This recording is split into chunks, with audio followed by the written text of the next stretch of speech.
Yeah, buddy. Let's go, baby.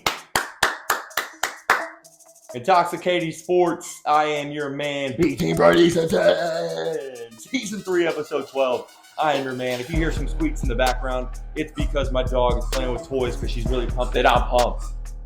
I'm coming at you guys with a solo pod this week for 312. Man, am I pumped. I love doing solo pods. It's fun. It's quick pace. I kind of go. I'm going to try to get this delivered as fast as possible. And, you know, my boys, my guys are not here with me this week. Election week. So Duncan said, yo, you three take it off. Brady's got this one. So I said, yeah, say less. Say less, Dunks. And here we are. So this one I'm going to do today. A little different. Way different than normal pod because I don't have anybody to go off of. We got to do something different. It's not a college football preview one like I've done in the past. So we're halfway through the NFL season. We're on the week 10 in the NFL. So the trade deadline just ended. Some trades were made. And now I'm going to go through just every single NFL team and present you with a statement, maybe my opinion, a question, whatever about each NFL team. Could be controversial, blah, blah, but we're going to go through and we'll see where this takes us. We'll see how this goes. But yeah, let me take a sip here. Got my Reign. I do owe a shotgun for losing drunk draft last week. And honestly, yeah, we'll talk about that on our next pod. I don't know what's up with you guys and pops, man. I don't even call it sodas. They all call it soda. I just put a soda on the list. It's pop, by the way. It's fucking pop. I never went over to someone and be like, hey, can you hand me that soda? No. Hand me that pop. Yo, what do you want to drink? I'll have a pop. That's what you're supposed to say. But, okay, let's just start. I'm going to start off with the AFC East. And I'm going to start with whoever's leading the division, top down. Okay? So, AFC East, we're starting with Buffalo Bills. Josh Allen did not need wide receiver weapons. People like Stephon Diggs for him to win. He needed good running backs, which what we're seeing right now. James Cook, very, very good running back. Top 10 in my eyes. They drafted that Ray Davis, who comes in, does some splash plays. They also got Ty Johnson. Collectively have some dudes, but James Cook is very, very good. And I think that shows on their team this year. Running game, helping Josh Allen a lot. I really like the way they look this year. Next up, the New York Jets. Okay, despite their recent win against the Texans on Thursday Night Football, which I said for you guys to bet, and it did not cash because fuck the Jets. That win was false hope. They're not good. They're not going to make the playoffs. Don't believe in that just because they beat the Texans. Okay? Bad teams win games in the NFL. That was one of those. So, false hope. Do not. And I'm still looking forward to my New York Jets wins under cashing later on this year. Miami Dolphins, third in that division. They should fire Mike McDaniel right now and hire Bill Belichick. Now, that's super unrealistic because they wouldn't fire their coach middle of the season. They're not the Jets, you know what I mean? They're not that stupid. But it's just the fact that I think Tua would benefit so much from having a coach like Bill, hard ass, like on him 24/7, getting the best out of his guys always. And Miami Dolphins defense has never been spectacular. If that side of the ball could change, that would be fantastic for that team. Just think about replacing those. How much of a culture difference that would be if they had a coach. I am not a believer in Mike McDaniel. I know he was the hot shit like a couple years ago, the new up-and-coming coach that everyone likes to talk about when the new year comes. Oh, this is a young guy who's really good, you know. He looks at all the next-gen stats. He knows what to do and all this. He makes bad decisions every game. I do not like him as a coach anymore. Um, I just don't think they're. I don't think they can do much in the playoffs with him as their coach. Last in that division, New England Patriots. Drake May is the next Josh Allen. I really like what I'm seeing. She just Nugget, my dog, just looked at me. I saw her out of the corner of my eye, like I don't know if she was like, "Yo, that's fire," or "Dude, you're fucking stupid." I don't know, but I really love what I'm seeing out of Drake, man. They don't have much to work with, man. He's passing to Demario Douglas, Kayshawn Booty, Hunter Henry. He's not passing to anyone really. Their line is sus. They're just holding up for him. Um, but he's running the ball like Josh Allen. He's making some good throws. I really think that was a great draft pick by them. I talked with our other pod mate Hunter before. I told him before the draft, I was like, dude, you guys, if you trade up, you take Drake May. And he's also said that, I think recently, even after drafting JJ McCarthy, because we both seen what Drake May has done. But I really like him. I really think if they can continue to draft well and build around him, they could become a consistent playoff team here soon. Okay, next division, AFC North. I got to kind of go quicker because I'm going to every single fucking team. AFC North, Pittsburgh Steelers, top. That's my dogs. That's my guys. What's up, baby? What's up? Um, I have to go through all the acquisitions and the trade deadline first because we're missing our normal pod to do anything like that. So the Steelers acquired Mike Williams from the Jets for a fifth rounder. Hate it. I never thought Mike Williams was good. I thought when the Jets took him in and everybody was like, oh, Aaron Rodgers got Mike Williams. Mike Williams can't get through an entire season without getting hurt. Even when he's healthy, he's not good. He'll get you one good game a year. So that does fucking nothing. I don't care about that. I wish the Steelers would have went and grabbed somebody else. I believe they tried. It's just nothing that really worked out. Steelers did get defensive end Preston Smith from Green Bay for a seventh rounder. I love that. If you follow football, you should at least know the name Preston Smith. He's a pretty good defensive end. Not one of the best at all, but he's solid. The past 3 years, respectively, his sack totals were 8, 8.5, 9. So if we just plug him in, when Watt or Highsmith need a breather, if he's in there, then that still keeps that presence on the edge, which is fantastic. And that's the type of thing that can win you a game. If you have somebody on third down, you need to get a turnover, a sack to force a punt to get the ball. You just something, it's that extra bit. So I do like that one that the Steelers made. The statement, sorry, for the Pittsburgh Steelers. I was wrong about wanting Justin Fields as the quarterback over Russell Wilson. Russell Wilson is the right move. Thank you, Mike Tomlin. And now I believe this year we will win our first playoff game since 2016 because of Russell Wilson, because of Mike T making that decision, because of our team, how it's built. I think we're going to win a playoff game this year. So someone try and check me on that. Baltimore Ravens, second in that division, use Derrick Henry a lot in the playoffs.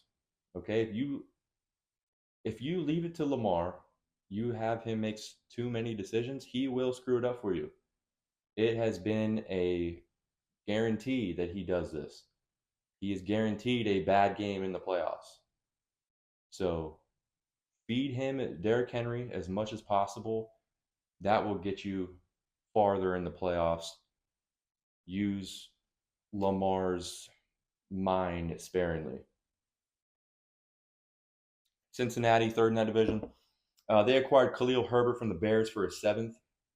Zach Moss got injured, so he's kind of taking that role and doing the running back duo Chase Brown, who is doing very well. And Josiah Crusetta, our other pod mate, said, yo, Bengals, you need to play this motherfucker more. And they started doing it, and he's provided. So shout out to that Just as a statement there. But my statement for the Bengals is simple: the Bengals will make the playoffs. 4-5 right now. You're just looking at all those middle of the pack teams. A lot of them I don't really believe in. The Bengals kind of do, but they will make the playoffs. As far as I'll go with that. The last place, the Browns, Cleveland Browns. I mean, we've already talked about them a lot this year, so I'm not going to rain harder on their shit parade. But I will say that they should give. Okay, sorry, maybe a little bit. The Browns should give up on next season already. Okay, and I'm saying that because listen, you're fucked. Okay, you're absolutely fucked. Deshaun Watson, that deal, that contract, it's completely kneecapped you. Um, and I think you got to try to draft as best as possible this year. But this isn't going to be like a quick fix. I think if you try and make moves, whatever, have a decent year next year, I could put you in the middle of the pack where you have a middle of the pack draft pick again. You need high draft pick for the next 2 years. I think if you fuck up and go middle of the pack next year, then that'll set you back another 5 years type of thing. I think you're done this year. You're fucking done. Then punt next year already. Just have that in your mind. So you're already rebuilding you're thinking 2 years ahead. That'll bring you right back to like, I don't know, like contending for a wild card spot. So listen to me on that. AFC South, Houston's leading that division. They're no longer a threat. They're no longer a contender. They just lost too many guys. For some reason, I just thought that CJ would be able to do it without those guys, Diggs and Nico Collins, because we saw him his rookie year come out of nowhere and throw to these guys and make these guys emerge because CJ was so good. But I mean, watching them against the Jets, he only has Tank Dell. I was a little wrong on that, and I just don't think they're a contender anymore. So you can kind of forget about them for this year, going deep into the playoffs. Anything if you had hopes. Second in the division, Indy, my Indianapolis Colts, my fucking Colts, my Colts, my Colts. 2 weeks ago, I would have said as a statement, Joe Flacco should be starting for your team. He has the best chance for you guys to win. They already did that for me. So props to them. AR-15 is a fucking train wreck. He looks like a train wreck on the side of the street, burning cars. There's people running around the cars. They're running around with each other, heads blazing, just crazy. So what is my statement for this Indianapolis Colts team now? It's draft a quarterback this year. Joe Flacco is old. Obviously, he's not a solution. He's just your guy that can try and get you to the playoffs, just like he did for the Browns. But draft a quarterback next year. Very least, it helps light a fire under A. Rich. Maybe try and get him better. So you have a QB competition. You have someone that can play off the other. Maybe it ignites a fire under his ass. If not, you have a guy who could potentially start for you and be who you thought A. Rich was going to be. There's going to be a handful of them. Not sure how high they go. It's very hard looking at NFL mock drafts this early because so many things switch every single week. So it's just tough to play that out and see who you're going to get. But draft a quarterback this year. Tennessee, worst team in the league. That's all I got to say about it. They're awful to watch. Jacksonville, who isn't even last in their Tennessee's not even last in their division. Jacksonville is. Jacksonville, I think they will want out of their Trevor Lawrence contract next year at some point. Like, they'll just regret it. They'll regret giving him that much money. It was like I forget, 5-year, $275 million. I think. Maybe something like that. You can check me on that. I don't have my guys to fact check me on shit right now. But dude, he is not good. He will give you good games. Like, that is true. He will give you good games. He is a decent starting quarterback in the NFL. He is not all the hype that everyone thinks he is. He's not even close to what he just got paid. I think it was a mistake for that. And I think Jags will realize that later on next year when they continue to suck. Let's go with AFC West now. Kansas City. Kansas City. Their Christmas this year will suck. Their Christmas will suck so bad because on Netflix, the first ever NFL live event is the Kansas City Chiefs versus the Pittsburgh Steelers. And we are going to beat the brakes off these motherfuckers on Christmas. Give them some coal, throw it in their bags, and Travis Kelce's going to be walking home with coal in his bags. That was super extra. That wasn't like a real thing for the Chiefs. There's nothing really I can say bad about the Chiefs. They're obviously a really good team, the only undefeated left in the league. They might be undefeated up coming to this play the Steelers on Christmas Day because they win however they want. So maybe that's my thing. They will be undefeated until they play the Steelers on Christmas. There you go. The LA Chargers. I think Jim Harbaugh will get Herbert playing as a top 5 quarterback. I think late at the very end of this year, he'll be labeled as a top 5 elite quarterback. I think he's already starting to show it. He doesn't need Keenan Allen, it looks like. He doesn't need a Mike Williams. Somebody like fucking Jesus motherfucker thinking Mike Williams is good in my ass. Drafted Lad McConkey. That was really good for him, man. He can be a great receiver. Simple dudes like Josh Palmer. Like, he can throw the ball. I think Jim's just going to put him in better situations. Brandon Staley. Brandon Staley was not a good coach. And then they have the run game with Dobbins now. So I think it's really good for him. Denver, the Broncos will only win 3 more games this year. They already have 5. So only 3 more the rest of the way. I looked at their schedule. I don't have it pulled up right now. But I think I saw they played the Browns. I'm going to give them a win on that. Oh, they played the Raiders maybe. I'm going to give them a win on that. And then there's another one. But the rest are like tough games where you would be like, yeah, the other team's going to win that one. I just think it's about enough of this. This was a tricky one because I kind of want to believe in Bo Nix. It's kind of a fun story. But no, I think they'll win 3 more games here. Las Vegas last in that division. I think you should think about trading your first round pick that you're going to have, which is potentially the number 1 pick, for more picks. I think you need to wait to take a quarterback until 2026. I think this team is pretty damn bad, but they have like pieces. And I don't necessarily think Antonio Pierce is a bad coach. I think he's a good motivator. I just think shit just can't turn around in 1 year for them. They have to try and get more picks and then draft a quarterback 2 years from now.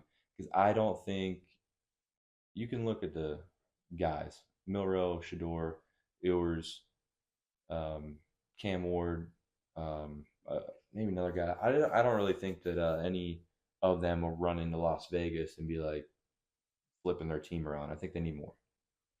NFC now, the NFC. We're halfway there, guys. Halfway. Stick with me. I know it's just so hard listening to me talk. NFC East. I'm just kidding. You better fucking love it. Washington, atop of their conference. Who would have thought, man?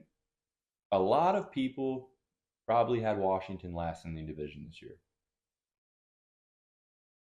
I did. Yeah, I definitely did. Yeah, I had Washington last in the division. They acquired Marshawn Lattimore from the Ohio State University, but he's from the Saints. My bad. They required Lattimore and a 5th for a 3rd, 4th, and 6th. I love that. They realize they're pretty fucking good right now, and let's try and win the next couple years. So I love that for them. Great acquisition. The statement, more of a question for them, was going to be, can Jaden Daniels get a ring before Lamar Jackson? I think it's a great question. It's like the first thing I thought of when I was trying to go through this, just because of how similar they are. We've talked about it before. The running ability, the escaping, the juking. the passes are similar, the mannerisms, it really is. They ended their fucking weeks on a Hail Mary 2 weeks ago. The same, like, it's so weird how similar they are. I just wonder if Jaden Daniels can get there quicker before Lamar. Obviously, they're both extremely talented. Lamar has had 2 MVPs. He's trying to get a third this year. I just don't know if everyone will let him win a third in two in a row. Um, Follow up question, I guess. Would you rather have a career? Would you rather have Jaden Daniels' career? Let's just say he doesn't win an MVP ever, but he wins one Super Bowl, or Lamar Jackson's career, no Super Bowls, two MVPs.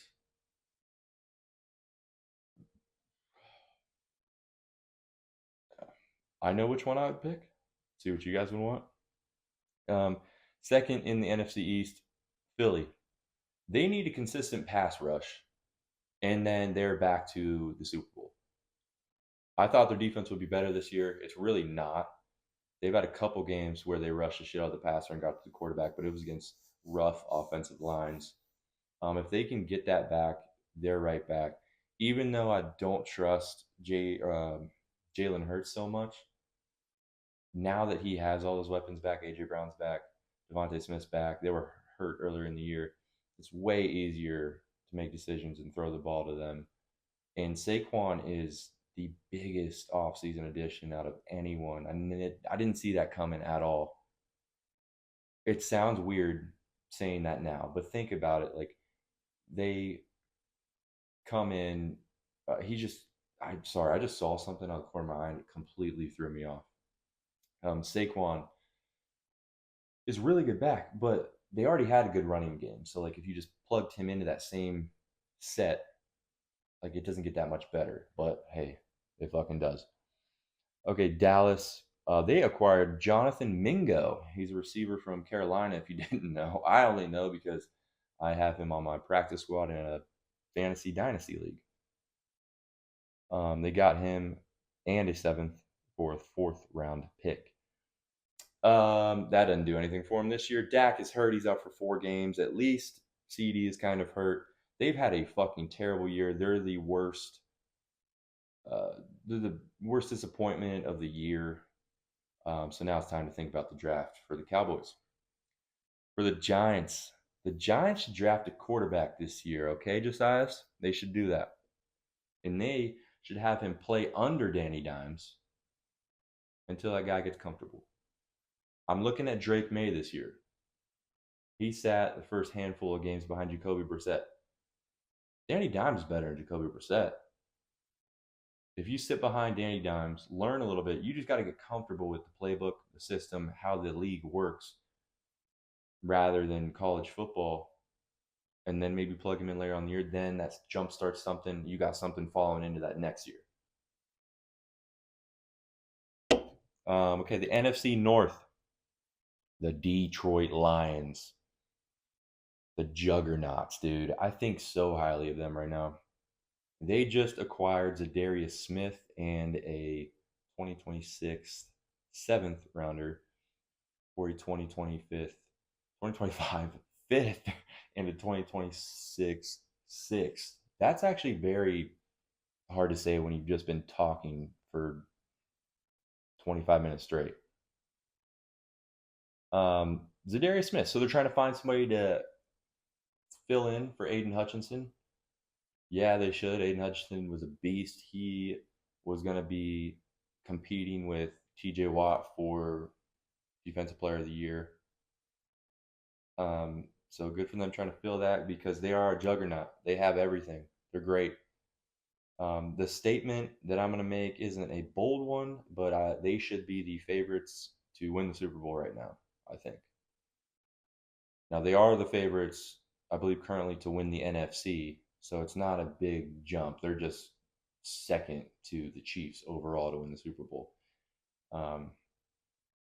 But I think they're amazing. I'm waiting for them to come down off their high, but they just haven't. They've been murdering teams. Their running back duo is best in the league. Goff can win MVP this year if he keeps playing like this. So Detroit should be the favorites to win the Super Bowl. And the Minnesota Vikings, currently second in that division. Oh, Hunter's going to hate me for this, but I don't give a fuck. Vikings could finish last in their division this year. Okay, they're 2 wins ahead of the Bears. Now, the Bears have lost, I think, every division game they've played. They might be 0-3 in the division. They're at least 0-2, I think. So they would need to make up ground. But I have seen the Vikings. I've seen the Vikings play worse the past 2 weeks. They just have, and I obviously knew this was going to happen to Sam Darnold, to where he's not the guy that he's not him, dude. He's supposed to be the fill-in before JJ McCarthy, and then JJ McCarthy got hurt, so then Sammy D is playing the whole year. He does look a lot better than everyone expected, but let's just ground a little bit. So if he gets grounded, they come back to earth. You know, they're on tape now for 8 weeks. People can look at Brian Flores' defense. What if they start to lose some games and the Bears actually start playing better on offense because they are completely trash on offense? So where do they start playing better? They pass some Green Bay. They're right with Minnesota. The Lions are a juggernaut. So, hey, shit can switch up. So next on the list is Green Bay. I'm going to say Jordan Love will win an MVP. I don't know if that's a hot take or that's like generally what people think. I haven't talked to anyone about that, but it's just what I thought of when I thought of Green Bay. He looks so composed in the pocket, the bouncing, the hopping around, the fucking casual arm sling across the field to these receivers that frankly just aren't that good in my eyes. Romeo Dobbs, Dontavian Wicks, and Christian Watson, and Jaden Reed. I just honestly, they just are like average receivers to me. I think that Love in their Matt LaFleur's offense just makes him look better. So I think he can win an MVP this year. He's that good. Not this year. Not this year. I don't believe that. I mean, eventually. All this talking, man, I just keep going. So Jordan Love will win an MVP at some point in his career. Last in the division, I said Chicago. They're 4-4. They need to fire their coach, Matt Eberflus, I think his name is pronounced correctly. He fucking sucks, and I don't want him. And there's whatever they're doing, stop, fire him. They're gonna stunt Caleb's growth.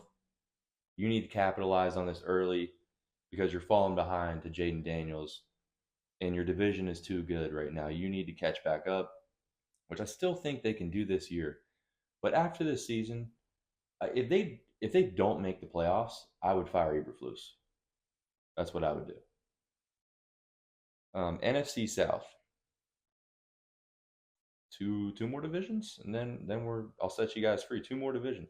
Atlanta, uh, simple. The division is in the bag for them. They're the best team in that division. I picked it at the beginning of the year. Never, never thought any different really. I was high on Tampa Bay at one point, thinking they would be up there.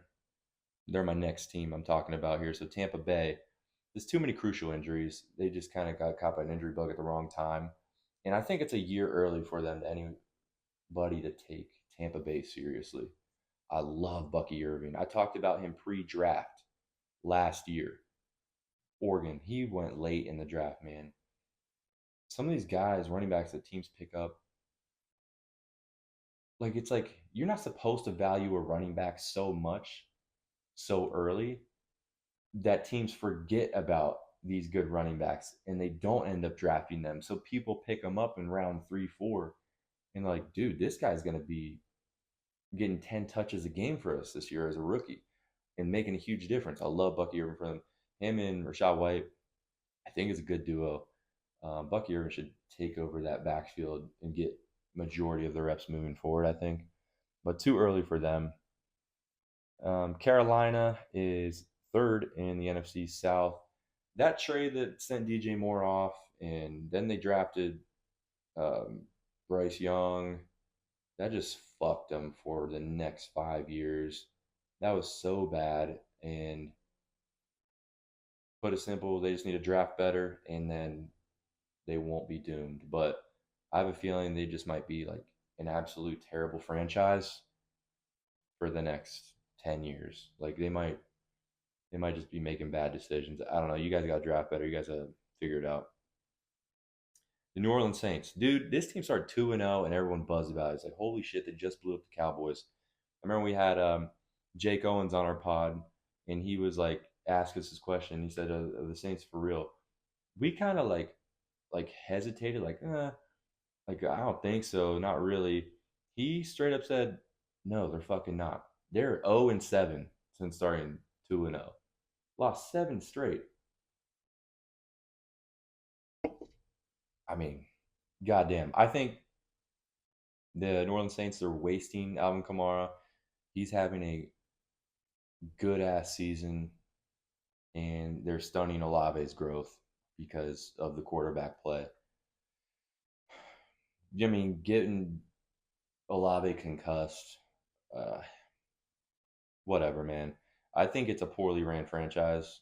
Ever since Sean Payton left, Drew Brees left, they haven't been what they were. So they need to turn something around. They're poorly ran.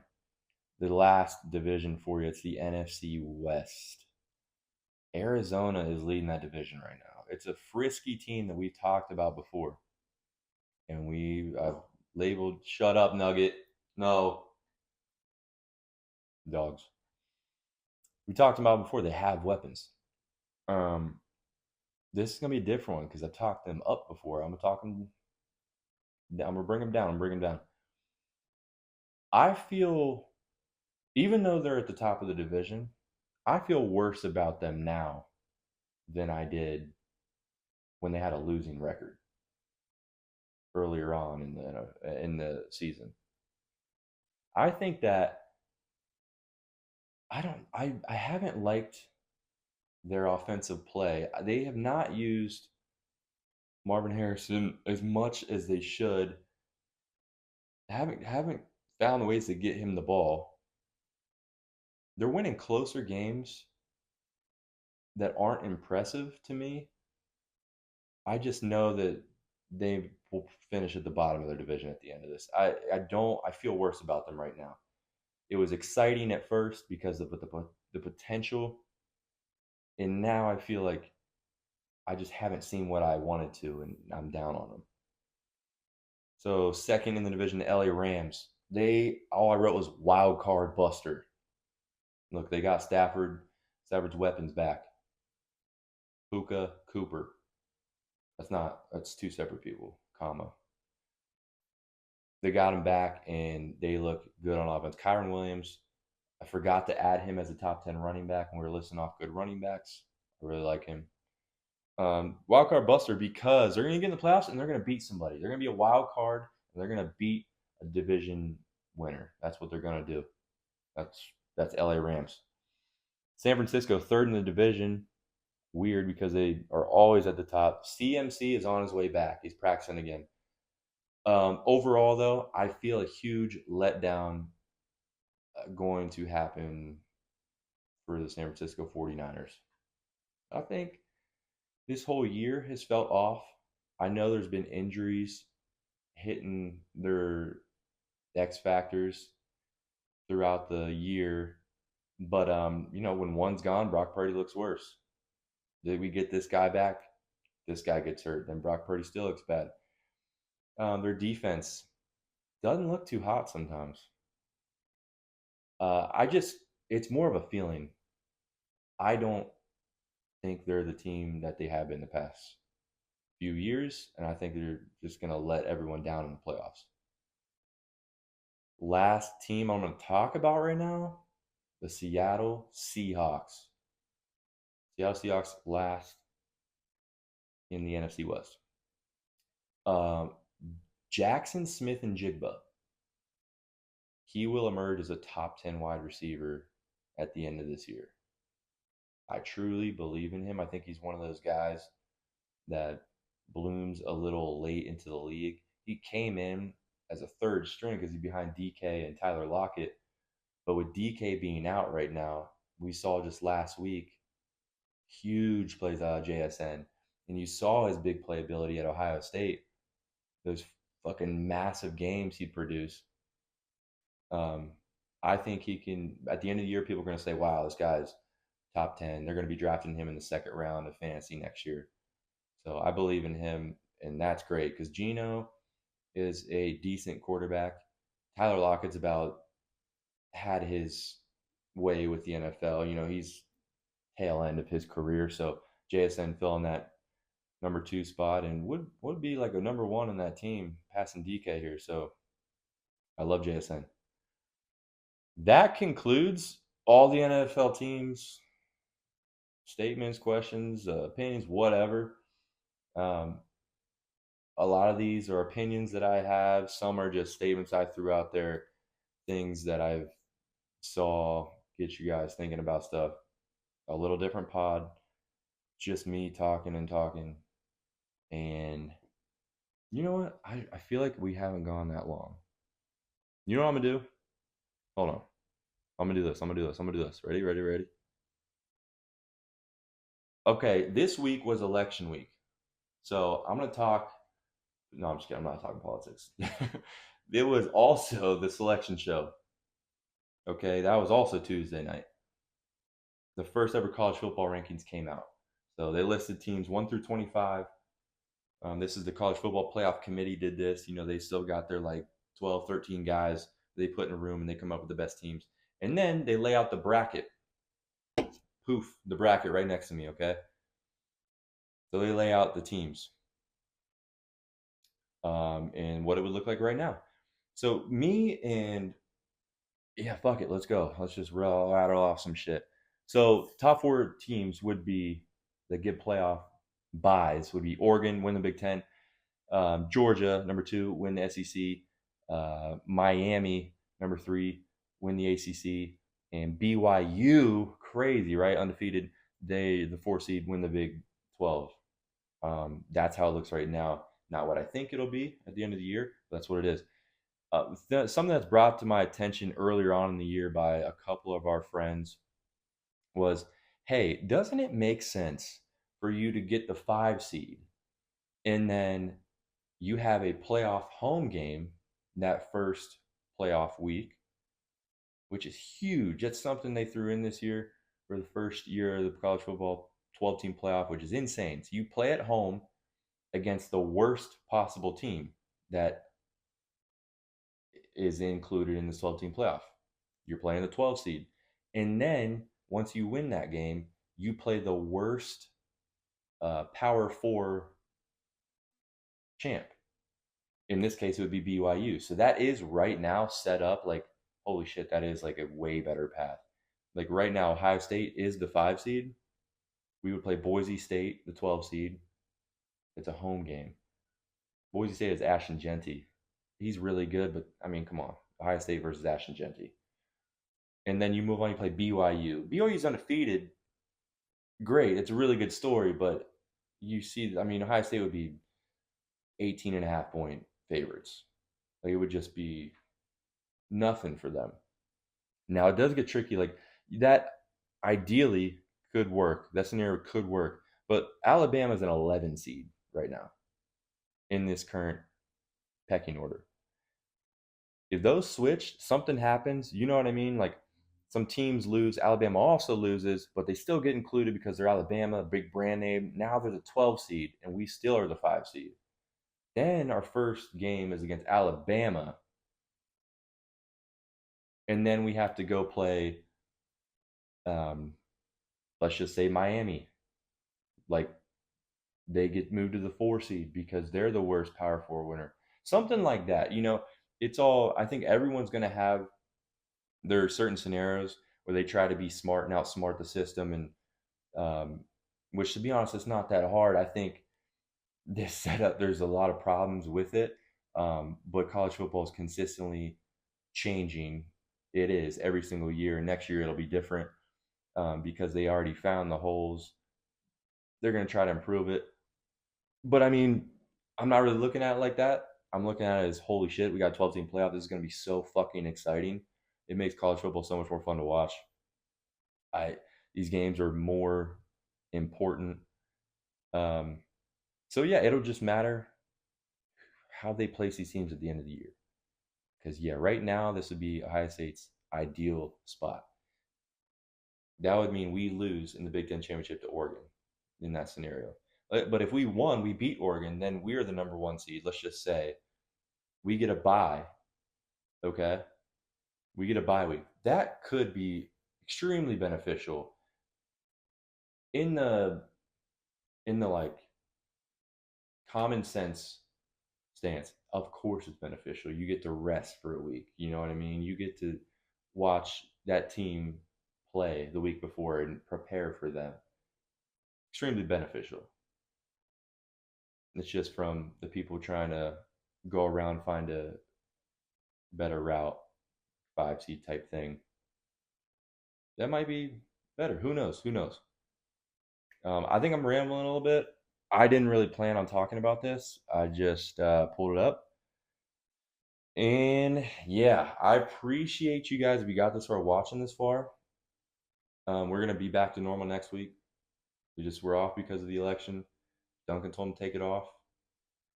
I want to give you guys a little something anyway. Give me some feedback on the solo pods. I know I've heard from a couple of you like you should do these regularly. I'm not saying that as like an ego. Some of you guys have told me that, and it's a lot, man. When you go through and we're doing a weekly pod and everything going on, it's hard to do so much. But if you like them, just let me know. Maybe I can throw these in sparingly. I love doing the college football stuff. So if I can do those sparingly towards the end of the year, that's fucking dope. Give me ideas, whatever. But yeah, peace out, guys. Appreciate the shit. See you guys next week. Cheers.